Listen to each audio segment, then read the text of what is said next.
Notre secours est dans le nom du Seigneur qui a fait le ciel et la terre. Nous continuons Ézéchiel, chapitres 2 et 3, la vocation d'Ézéchiel. Tiens, juste avant d'y aller, petite confidence. En ce moment, on est dans les prophètes. Les prophètes, c'est dur. Moi, j'en ai bavé parce que, écoutez, quand même, chapitre après chapitre, la colère de Dieu a commenté en long, en large et en travers. C'était pas facile. Je crois qu'on y est arrivé. Mais ça m'a donné de temps en temps des sueurs froides. En même temps, je dois dire que ça m'a mis aussi, à titre personnel, une sacrée claque. Je suppose que vous êtes peut-être comme moi, entre parfois un moment de lassitude où les chapitres n'en peuvent plus de se ressembler, et puis les claques et les aspects de génie, quand même, qui parcourent tout ce texte-là. C'est extraordinaire. Dans le livre d'Ézéchiel, je vous fais part d'une petite frustration. Il se trouve que dans le découpage de la Bible en un an, j'ai pas eu le choix que de mettre des longs épisodes sur Ézéchiel, ou plutôt des longues lectures, ce qui fait que parfois ce sera très court au niveau des commentaires. J'y ai réfléchi, je vous jure, mais pendant des semaines entières, et ce que je vous propose là, c'est probablement le meilleur compromis que j'ai pu faire entre les impératifs, la Bible en un an, essayer de respecter la structure du texte, et puis essayer de donner droit à certains textes qui méritent des commentaires plus élaborés, et d'autres sur lesquels malheureusement il faudra passer un peu plus rapidement. C'est dommage, ça veut simplement dire que la vie est belle, mais la vie est courte. J'en profite d'ailleurs, puisqu'on est dans les confidences, pour vous reproposer, si jamais vous le souhaitez, de nous soutenir. Vous sentez toute la sueur qu'il y a dans ce podcast. Aidez-nous. Les liens sont en bas, je compte sur votre générosité et vous savez que vous pouvez compter sur la mienne. On est entre nous, on s'entraide les uns les autres. Et maintenant, on y va. Ézéchiel 2, 3, la vocation d'Ézéchiel.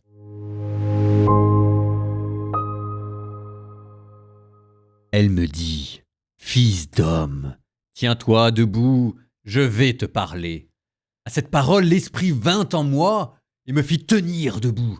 J'écoutais celui qui me parlait. Il me dit, « Fils d'homme, je t'envoie vers les fils d'Israël, vers une nation rebelle qui s'est révoltée contre moi. Jusqu'à ce jour, eux et leurs pères se sont soulevés contre moi. Les fils ont le visage dur et le cœur obstiné. C'est à eux que je t'envoie. Tu leur diras, « Ainsi parle le Seigneur Dieu. » Alors, qu'ils t'écoutent ou qu'ils ne t'écoutent pas, c'est une engeance de rebelles. Ils sauront qu'il y a un prophète au milieu d'eux. Et toi, fils d'homme, ne les crains pas. Ne crains pas leurs paroles. Ils sont pour toi épines et ronces. Tu es assis sur des scorpions. Ne crains pas leurs paroles. Devant eux, ne t'effraie pas. C'est une engeance de rebelles. Tu leur diras mes paroles. Qu'ils écoutent ou qu'ils n'écoutent pas, c'est une engeance de rebelles.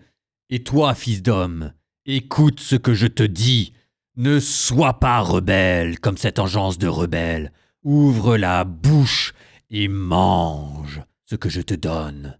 Alors, j'ai vu une main tendue vers moi, tenant un livre en forme de rouleau. Elle le déroula devant moi. Ce rouleau était écrit au-dedans et au-dehors, rempli de lamentations, plaintes et clameurs.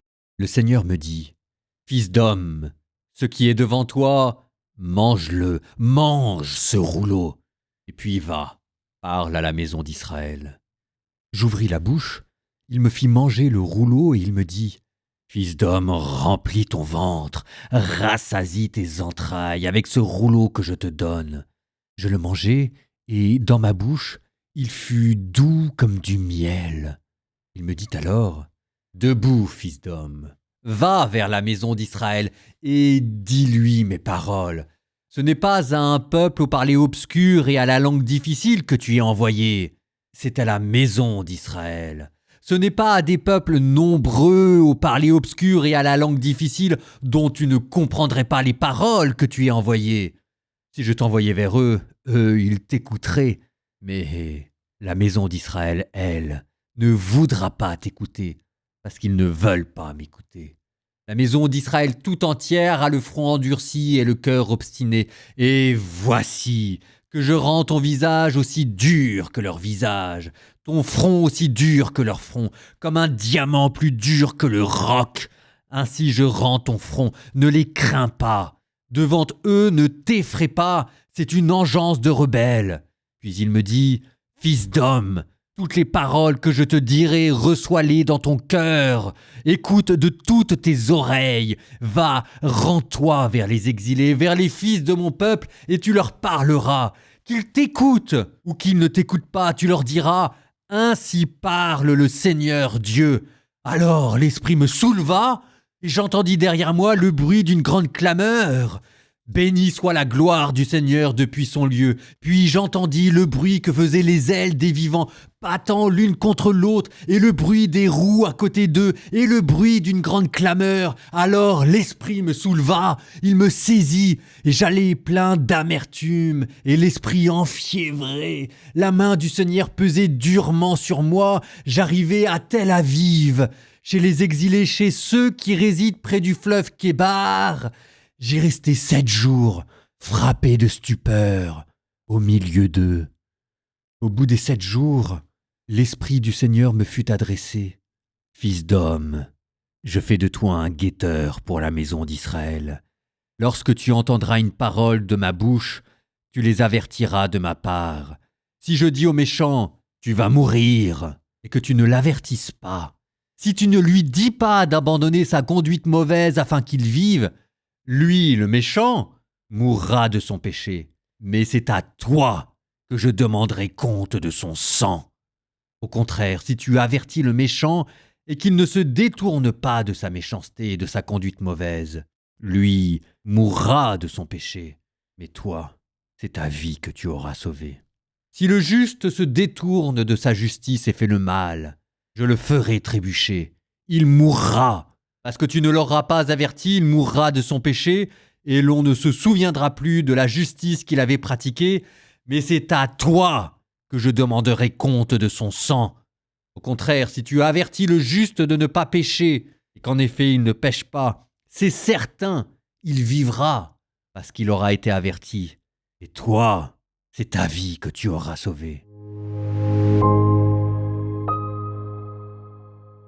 La vocation d'Ézéchiel. Vous savez, dans l'Église, on parle de vocation. On discerne nos vocations. La vocation à la vie religieuse, la vocation conjugale. Et on en parle d'une manière qui est assez... comment je pourrais dire ça? Est-ce que j'ose le dire? Allez, on est entre nous. D'une manière assez bourgeoise. Je le dis sans aucune méchanceté, mais vous sentez bien qu'entre la manière dont nous discernons nos vocations, parfois avec un accompagnateur spirituel bien assis dans un petit parloir, et ce qu'a vécu Ézéchiel, 2 salles, 2 ambiances. Donc, si jamais il y avait un bienfait que vous pourriez demander à ce podcast La Bible en un an, c'est qu'elle redonne à votre vie religieuse cet aspect sauvage. Nous, on a domestiqué Dieu. Et domestiquer Dieu, c'est pas bien. Moi, ce que je vous propose à travers ce podcast, c'est de lui rendre sa liberté, de laisser sortir le lion de sa tanière et d'entendre son rugissement. Enfin, de se laisser vivre, quoi. Donc, avec Ézéchiel, apprenons à discerner notre propre vocation. D'abord, il faut être docile à l'esprit. C'est lui qui est à l'œuvre dans la vocation. Vous l'avez entendu là dans ce récit. Chapitre 2, verset 2, à cette parole, l'Esprit vint en moi et me fit tenir debout. Une vocation divine, c'est ce qui vous fait à la fois mourir et revivre, c'est ce qui vous fait tenir debout, c'est comme une idée qui finit par vous posséder. L'effroi, le tremblement, le sacré, le fait de s'approcher d'un domaine qui nous échappe complètement et dans lequel on finit, comme malgré nous, par plonger. Petit lot de consolation, à nous qui ne sommes pas des surhommes, Ézéchiel ne l'était pas non plus. Une vocation, ça ne suppose pas des forces particulières. Ce n'est pas pour vos mérites que Dieu vous a choisi, c'est parce qu'il vous aime. Et vous voyez dans le texte comment Dieu n'arrête pas d'appeler Ézéchiel « fils d'homme ». Fils d'homme, ça veut dire l'homme n'est qu'une plante qui grandit le matin et qui le soir se dessèche. On n'est pas grand-chose. C'est ça ce que veut dire « fils d'homme ». Alors ce titre de « fils d'homme » est promis un avenir glorieux. David le reprendra, finalement il arrivera même jusque dans la bouche de Jésus. Mais pour l'instant il signifie surtout la fragilité, le fait d'être mortel. Eh ben, vous êtes peut-être mortel, ça vous empêche pas d'avoir une vocation divine. C'est pas rien quand même. Bon, on retourne à notre discernement vocationnel. Une vocation, c'est Dieu qui vous appelle, on l'a vu, mais c'est aussi donc Dieu qui vous envoie. Et il vous envoie vers qui? La réponse dans Ézéchiel, il vous envoie vers un peuple rebelle, au cœur obstiné et au front dur, qui ne l'écoutera probablement pas. Alors à la décharge du peuple d'Israël, c'est que les prophètes étaient à la fois le problème et la solution. Parce qu'il fallait toujours distinguer entre les faux prophètes et les bons prophètes, et ce n'était pas toujours aisé. Donc, circonstance atténuante, on ne pourra pas tout de suite en vouloir au peuple d'Israël de ne pas écouter Ézéchiel. Chat échaudé craint l'eau froide. Ça n'empêche qu'en attendant, c'est vers un peuple à la nuque raide que vous aussi, vous allez être envoyé si vous avez une vocation. Maintenant qu'on sait qui appelle, qui est appelé et vers qui on est envoyé, la question c'est qu'est-ce qu'on va dire à ce peuple. Là encore, Ézéchiel nous aide. Verset 5, qu'ils écoutent ou qu'ils n'écoutent pas, ils sauront qu'un prophète est au milieu d'eux. Et c'est ça ce qui compte. C'est pas le succès, c'est la fidélité à la mission. Le prophète est simplement là pour être un signe, un témoin de la présence de Dieu, que les gens écoutent ou qu'ils n'écoutent pas, mais de rappeler que Dieu est au milieu d'eux. Alors évidemment, quand on met tout ça bout à bout, est-ce qu'on se dit récit de vocation, est-ce que j'ai vraiment envie d'en avoir une? Ce qui vous explique pourquoi est-ce que les prophètes généralement commencent par une petite hésitation. On l'avait vu lors de Moïse, on l'avait vu lors du récit de vocation de Jérémie, on la retrouve a priori ici, et Jésus vous bichonne. Pour Moïse, il lui avait donné un bâton qui était capable de faire des signes. Pour Jérémie, il lui avait mis des petites visions faciles à comprendre pour le mettre en jambe. Et Ézéchiel, il lui donne un livre à manger. Alors un livre, plutôt un recueil de papyrus, ce qui reprend dans la culture mésopotamienne les tables de la destinée. Elles sont écrites au recto et au verso tellement Dieu a des choses à dire. Toutes ces images-là, elles seront reprises plus tard dans le livre de l'Apocalypse. Ce livre, Ézéchiel doit le manger pour l'intérioriser, pour faire sienne la parole de Dieu, et il en tire une expérience ambivalente. Elle est remplie de gémissements, oui, mais la parole est douce comme du miel. Les paroles de Dieu sont difficiles, mais elles sont vraies, et donc elles réconfortent l'âme. De tout ceci, Ézéchiel va subir une transformation intérieure. Il va être rendu dur. J'endurcirai ton front comme un diamant, plus dur que le roc. À bon chat, bon rat, le peuple auquel Ézéchiel est envoyé est peut-être obstiné avec une volonté de fer pour résister à Dieu. Qu'à cela ne tienne, le prophète, lui, aura une volonté encore plus dure. C'est beau ça, ça me parle. Et puis, dernier paragraphe, le prophète est comparé à un guetteur sur la muraille. S'il avertit, il est quitte. S'il se tait, il sera tenu pour responsable et il sera redevable du sang. Ça met quand même la pression sur le rôle du prophète.